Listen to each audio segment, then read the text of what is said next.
ازدواج کلمه‌ایه که شنیدنش فکرهای مختلفی رو به سر آدم میندازه. از هیجان شروع یه زندگی جدید با فرد مورد علاقه گرفته تا نگرانی مسئولیت‌های متفاوت با اونچه در گذشته داشتیم و در نهایت ترس از وارد شدن به مرحله‌ای که کاملا ناشناخته است و مشکلات خاص خودش رو داره. دانشجوی دکترای ادبیات فارسی. رشته مهندسی محیط زیست میخونم. دوست دارم در رشته پرستاری یا پزشکی ادامه تحصیل بدم. تو ایران خبرنگار بودم. حدود 6 ساله که به آمریکا مهاجرت کردم. از دانشگاه ایالتی نورتریج در رشته مدیریت مهندسی فارغ التحصیل شدم. من دانشجوی UCLA و من دستیار آموزش زبان عربی هستم.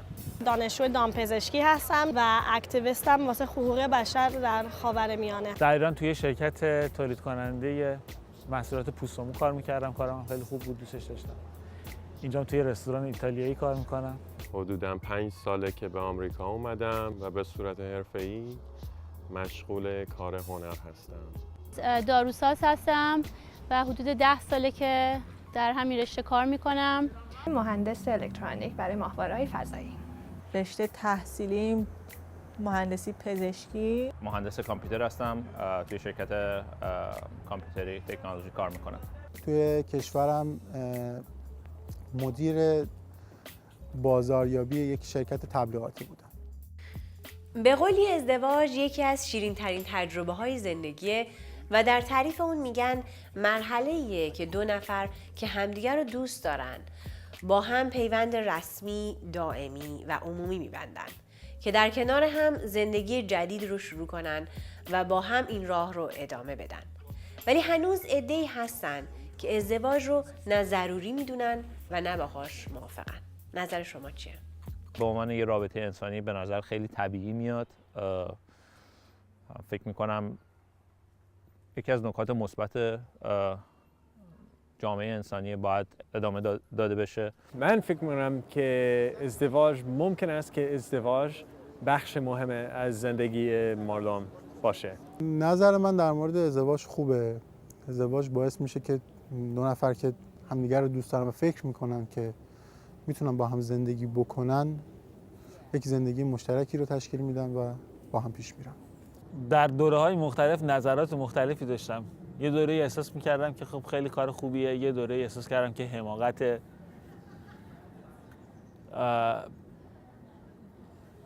نظرات مختلفی داشتم. الانم همینطوریه، ممکنه بازم نظرم تغییر بکنه، ولی در کل به نظر من ازدواج اگر که ازدواج خوبی باشه بسیار بسیار چیز خوبیه. ازدواج به نظر من چیز خوبیه، ولی اجبار انجام شدنش باز به نظر من یه چیز شخصیه. شاید برای ازدواج برای همه نباشه، ولی در کل حتی ریسرچ نشون میده کسایی که ازدواج میکنن طولانی تر زندگی میکنن، خوشحالترن. همه اینا چیزای مفیدیه تو زندگی. ازدواج یک چیزیه که از زن یا مرد باید در خودشون اون آمادگی رو ببینن در هر زمانی که واردش بشن. به نظر من ازدواج برای همه نیست. شاید بعضی آدما، من حتی دیدم که بعد از ازدواجم به قول کسایی که واردترن کالای ازدواج نبودن و با اینکه ازدواج کردن بچه دار شدن هیچ وقت بودن در اون ازدواج از بودن در اون ازدواج لذتی نبردن و برای اون طرف مقابلشون، برای همسرشون هم همسر خوبی نبودن. برای همین به نظرم نیستش که همه حتما باید ازدواج بکنن. من نظرم راجع به ازدواج اینه که هر کسی که میخواد ازدواج بکنه باید بتونه ازدواج کنه و کسایی که نمیخوان ازدواج کنن نباید کسی مجبورشون بکنه که ازدواج کنن. ازدواج باعث گسترش و تداوم نسل بشره. مگه میشه اصلا ازدواج نکرد؟ مگه میشه اصلا بشر بدون ازدواج مگه مفهوم پیدا میکنه؟ غیر ممکنه. به نظر من خب ازدواج واجب نیست برای هر شخصی، ولی خب ازدواج باعث یک محیط امنی میشه برای دو نفر که بتونن در سایه هم و در کنار هم رشد بکنن. چیز خیلی قشنگه و اگر همه نخوان سریع ازدواج کنن و سن خیلی جوون ازدواج کنن با هر کسی، به نظر من اگر واقعا روش فکر کنن یه چیز خیلی قشنگی میتونه در بیاره. من فکر میکنم یکی از بزرگترین انواع ارتباط هایی که نسل جوان راجبش فکر میکنه ارتباط عمیق روحانی و جسمانی با جنس مخالف خودشه که در چارچوب ازدواج معنی پیدا میکنه. نظر مثبتی ندارم. میدونم که با قبل فرق کرده، حداقل اون چیزایی که مام بابای من در مورد ازدواج فکر میکنم من بهش اونطوری فکر نمیکنم. برای من ازدواج فقط تشکیل خانواده است، یعنی بچه دار شدن در حقیقت.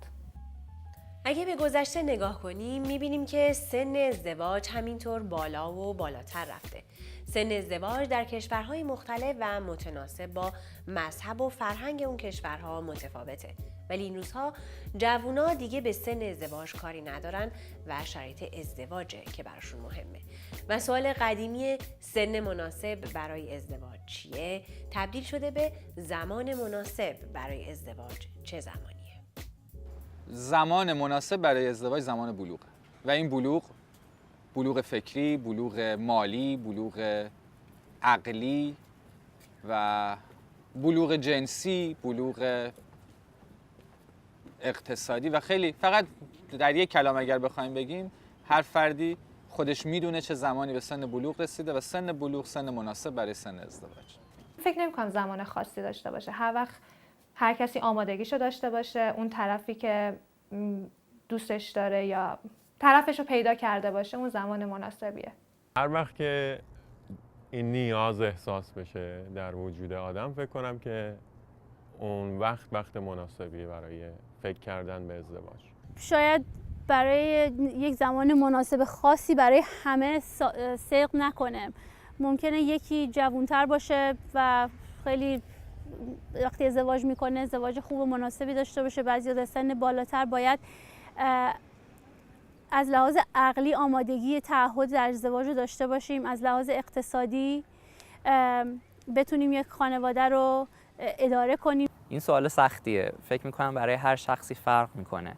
واقعا زمان خاصی نداره. من یادم مثلا خودم وقتی کوچیک بودم فکر میکردم 25 سالم که بشه باید دیگه ازدواج بکنم.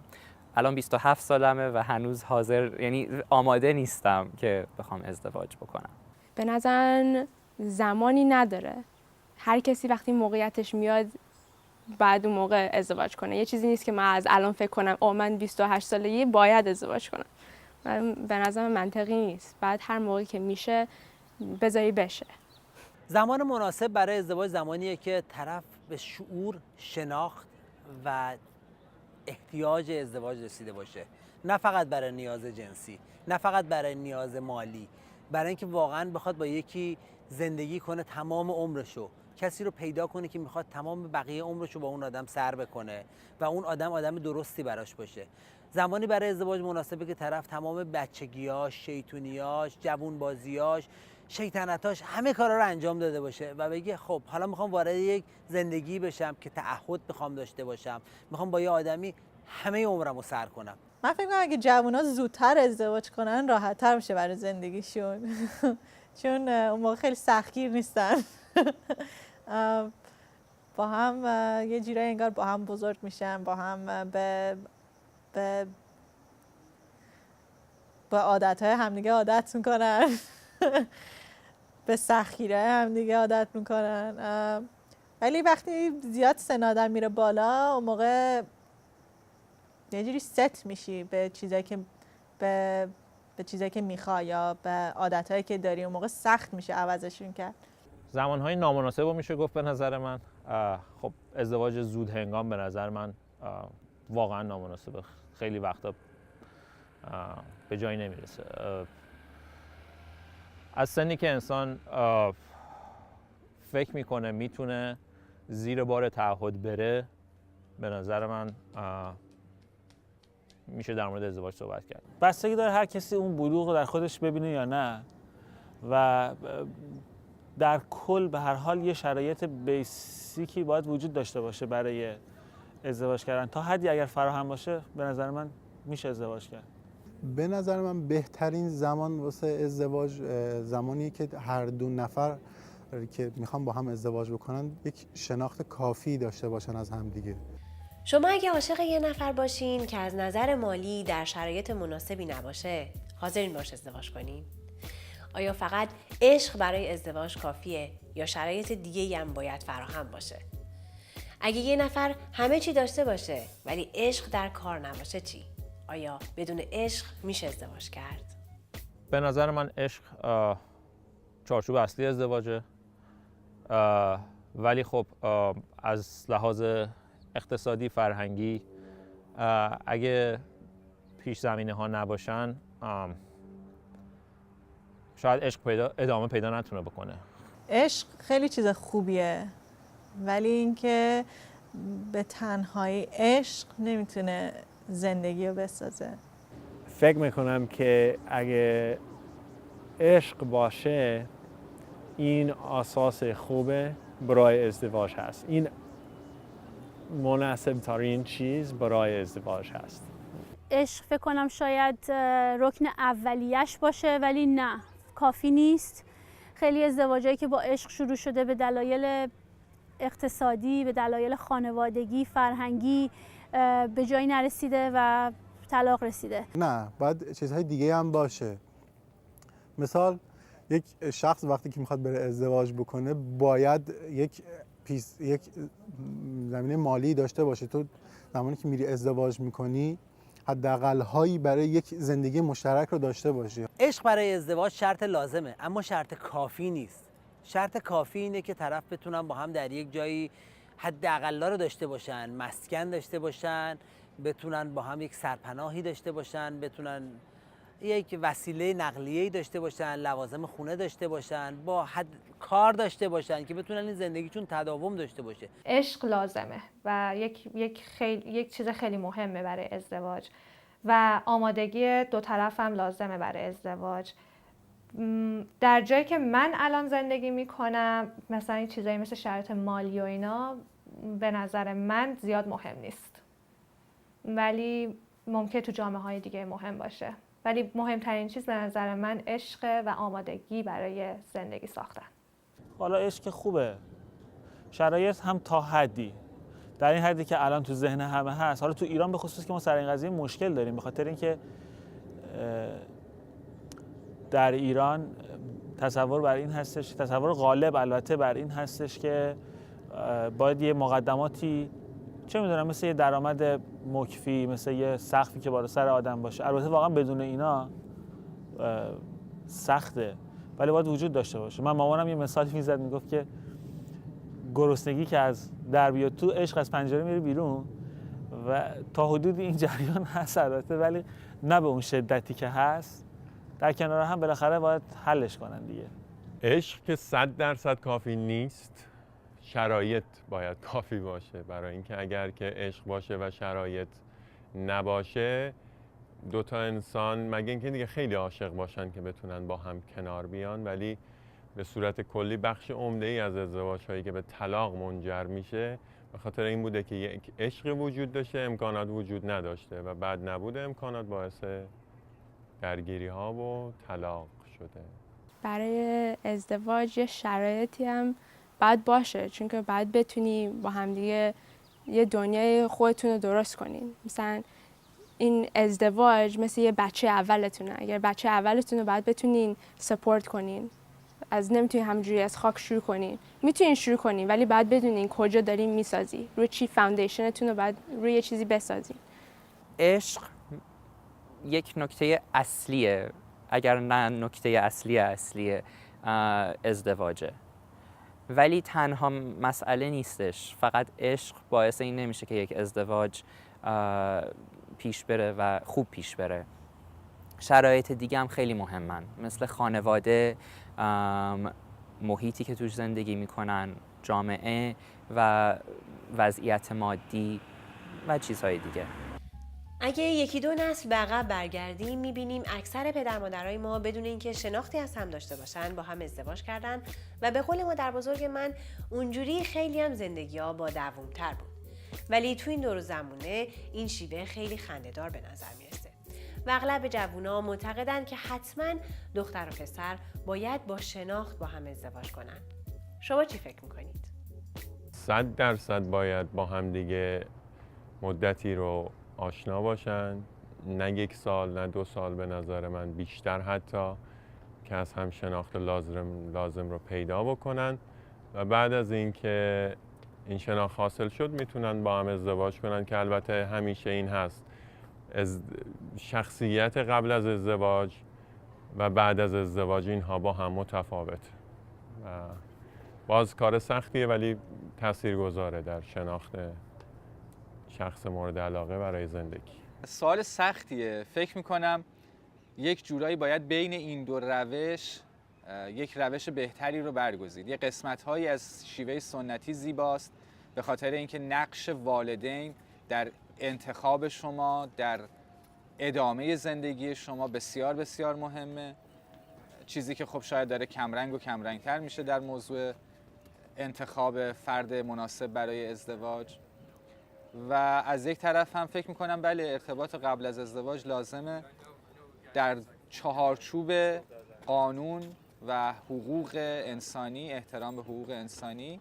قبل از ازدواج به نظر من باید با همدیگه باشن، باید در شرایط دیفرنتی همدیگه رو ببینن، بدونن چجوری میتونن رو همدیگه کار کنن، همدیگه رو سپورت کنن توی شرایط از نظر مالی، شرایط لوکیشن، اینا بعد بدونن همدیگه رو، نمیتونن از اول شروع کنن با زندگیشون با همدیگه بدون اینکه همدیگه رو بشناسن. همونطور که دیدیم و میبینیم هر دو نوع ازدواج، چه نوع سنتیش بدون شناخت قبلی و چه نوع معاصرش با شناخت قبلی مؤثرن، ولی خب باز هم بستگی به اشخاص داره. من فکر میکنم در دنیای امروز اون روش سنتی دیگه اونطور کارگر نیستش. روشی که وقتی دو شخص وقت اینو داشته باشن، همدیگر رو خوب بشناسن، به نظر من خیلی روش بهتریه. به نظر من ازدواج به شیوه سنتی به هیچ عنوان قابل قبول نیست. یه نفر بیاد زنگ خونه ای رو بزنه بگه اومدم خواستگاری، فقط بر اساس قیافه یه دختری رو بخوام ببینن ازدواج کنن بدون شناخت. نه، آدم ها باید قبلش با همدیگه برن، بیان، ارتباط داشته باشن، همدیگه رو بشناسن، به یک سطحی از شناخت و شعور و درک از همدیگه برسن، بعد ازدواج کنن. ازدواج که هندونه دربسته نیستش که بری بگی من میخوام با این ازدواج کنم، حالا چاقو رو بنزین ببینیم هندونه خوبه یا نه. دو تا انسان میخوام با هم زندگی کنن.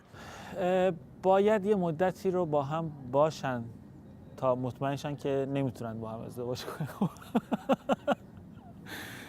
نه، با هم باشن بهتره، هرچی شناخت بیشتر باشه خب طبیعتاً بهتره. اگر حد و حدوداتی که حالا هر جامعه برای خودش داره رعایت بشه خوبه، بهتره که بیشتر با هم آشنا بشن. الان تو این زمان در حال حاضر باید حتما زن و مرد با همدیگه آشنا بشن، یک مدتی وقت بذارن و با همدیگه آشنا باشن و به نظر من اصلا اون مدل سنتی که ما تو ایران داشتیم دیگه کار نمیکنه. ازدواج سنتی برای جامعه سنتی شاید جواب بده، ولی برای جامعه امروزی فکر نمی‌کنم جواب بده. اگه توی جامعه هستیم که خب روابط واقعا محدوده، هیچ امکان رابطه برقرار کردنی نیست، خارج از چارچوب ازدواج خب چاره‌ای نیست، ولی برای جامعه امروزی نه. برای من خیلی عجیب خواهد بود اگر نه. پس این ازدواج سنتی برای من نه، اصلا نه. ولی نمیخوام بگم که این چیزی برای کسان دیگه نمیشه. امکان دارد ولی برای من نه.